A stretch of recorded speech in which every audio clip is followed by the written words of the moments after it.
Hello दोस्तों, नमस्कार। Once again मैं अखिलेश आपका स्वागत करता हूँ अपने इस चैनल पे जिसका नाम है mentorsadda.com। दोस्तों, आज हम पढ़ने वाले हैं HTML के अंदर में वीडियो फ्रेमिंग। मीन्स यूट्यूब के वीडियो को अपनी वेबसाइट पे आप कैसे लगाएंगे या कोई भी वीडियो अपनी वेबसाइट पे कैसे लगाते हैं आप।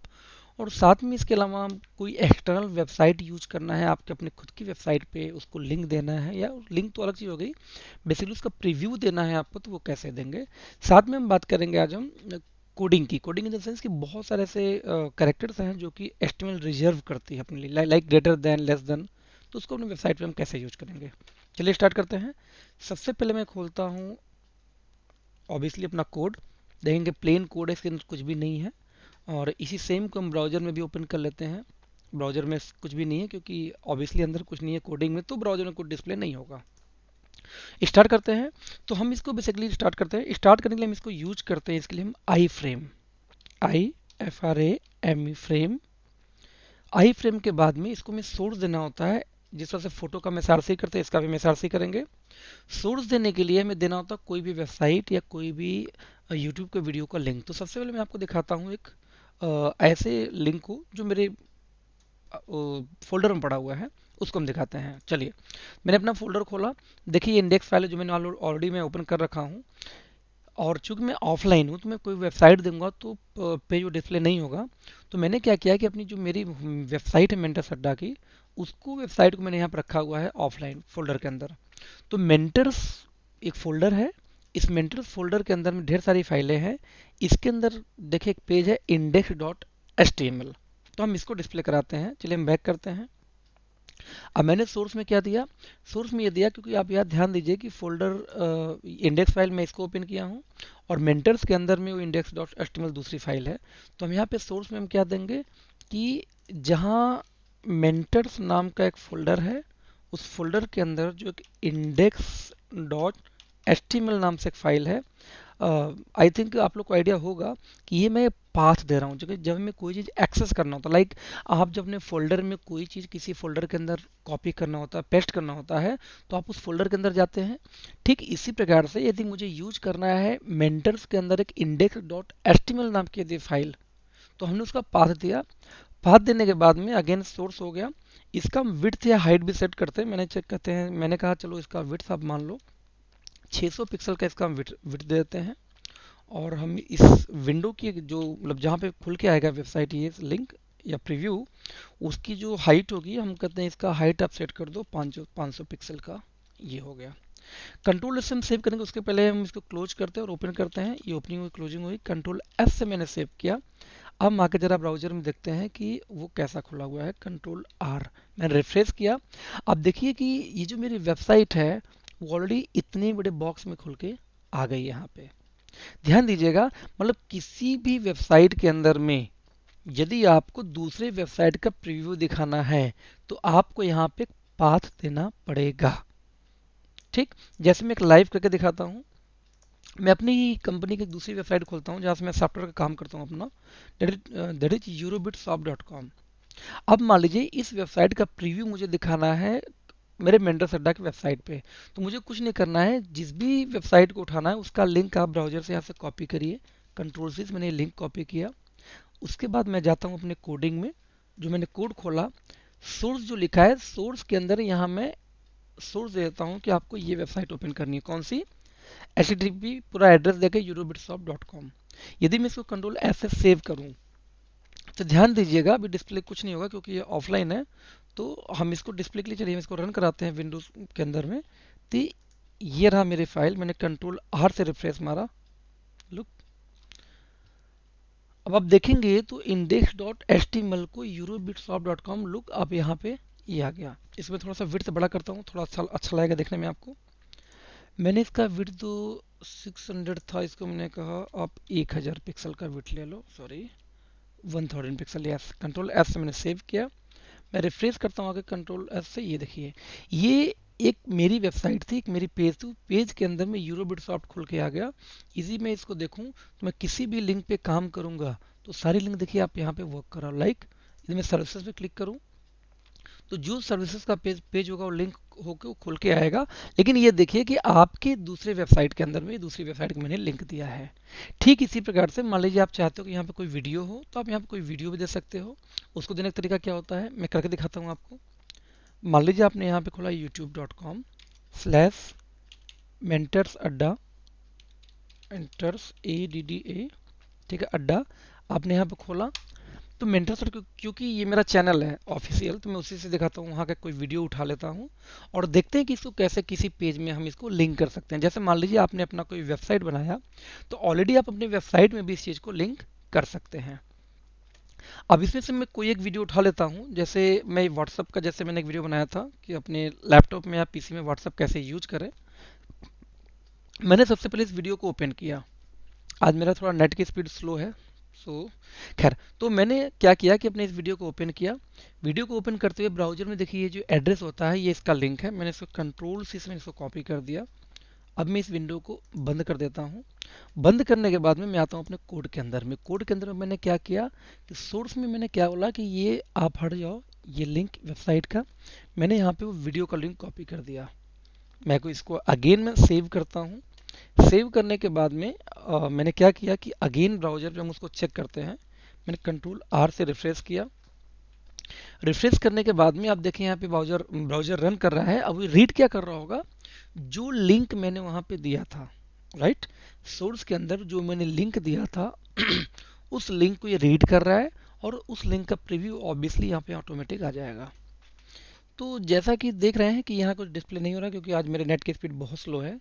तो आप देखिएगा जिस तरीके से मैंने YouTube का लिंक कॉपी करके अपने कोडिंग में यहाँ पेस्ट किया, ठीक इसी प्रकार से आप आई फ्रेम का इस्तेमाल करते हुए किसी वेबसाइट को अपने वेबसाइट में प्रीव्यू कर दिखा सकते हैं या किसी भी वीडियो को आप दिखा सकते हैं। उस वीडियो की साइज क्या होगी डिस्प्ले में, या आप यहाँ विड्थ और हाइट दे सकते हैं। जैसे अभी मैंने 1000 विड्थ दिया था, बड़ा दिखाई दे रहा है। आप चाहें तो इसको कर सकते हैं भाई, आप इसका विड्थ आप कर दो 500, इसकी हाइट आप कर दो मान लीजिए 300, तो एक आइडियल साइज आ जाएगी। और आपके जो वेबसाइट पे जो फ्रेम की साइज है, अब इस छोटे से साइज में आपका यूट्यूब के वीडियो का प्रीव्यू आना स्टार्ट हो जाएगा। इसी तरीके से आप 1 2 3 करके वेबसाइट भी दिखा सकते हैं या वीडियो भी दिखा सकते हैं अपने वेबसाइट के ऊपर में। ओके फ्रेंड्स, इसके साथ में इसको आप डिजाइनिंग दे सकते हैं। जैसे एग्जांपल CSS लिख के, जैसे मैं हेड में हम स्टार्ट करते हैं, थोड़ा सा करके दिखाते हैं। हमने लिखा है style, style opening, style close. जिसको नहीं पता हमारा पुराना वीडियोस देख ले। मैंने कहा जो आई फ्रेम है, ठीक है, आई फ्रेम की जो स्टाइलिंग करनी है, इसका स्टाइलिंग आप कर दो। एक काम करो कि इसका जो बॉर्डर है, राइट, बॉर्डर, सॉरी, बॉर्डर को आप कर दो 10 पिक्सल सॉलिड, कलर आप कर दो रेड। ठीक है, आइए देखते हैं होता है। रिफ्रेश करते हैं। ये देखिए रेड कलर की एक बॉर्डर बॉक्स सामने आ गई। इसको मैं मैं इसी को कॉपी करता हूँ ना, ज़्यादा इजी रहेगा, देखने में आपको इजी लगेगा। मैं इसको कॉपी करके मैं इसको एक और पेस्ट करता हूँ और यहाँ पे मैं लिंक देता हूँ अपनी वेबसाइट का, जिससे थोड़ा लाइव देखने में मज़ा आएगा, अच्छा लगेगा। मैंने कहा कि मेंटर्स फोल्डर के अंदर index.html नाम की फाइल है, इसको आप दिखा दो मुझे, राइट, ओके। ये तो आप देखेंगे कि यहाँ पे 2 बॉक्स है। इसमें मैंने एक वीडियो लगाया है, इसमें मैंने एक अपना वेबसाइट का प्रीव्यू दिखाया है।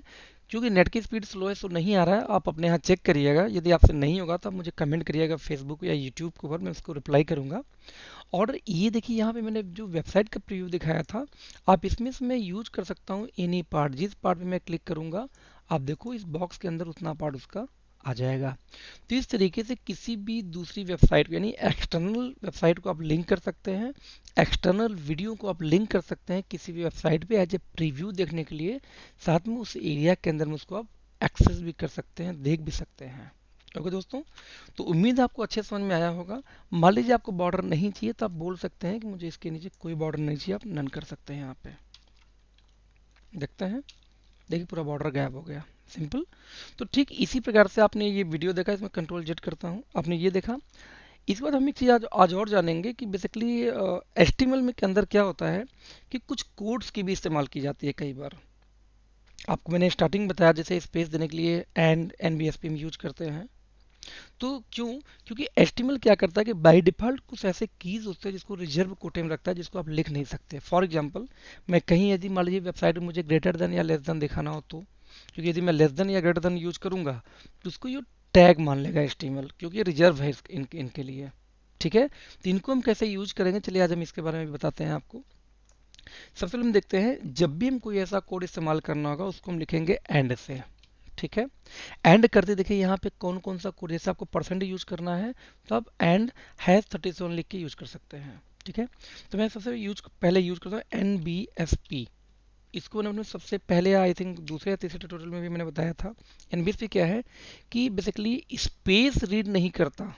यानी कि यदि मैं मान लीजिए कि मैं नीचे लिखता हूँ अखिलेश, ठीक है, मेंटर्स अड्डा, यदि मैं इसके बीच में ढेर सारा स्पेस दे दूं कंट्रोल एस, फिर देखता हूँ क्या करता है।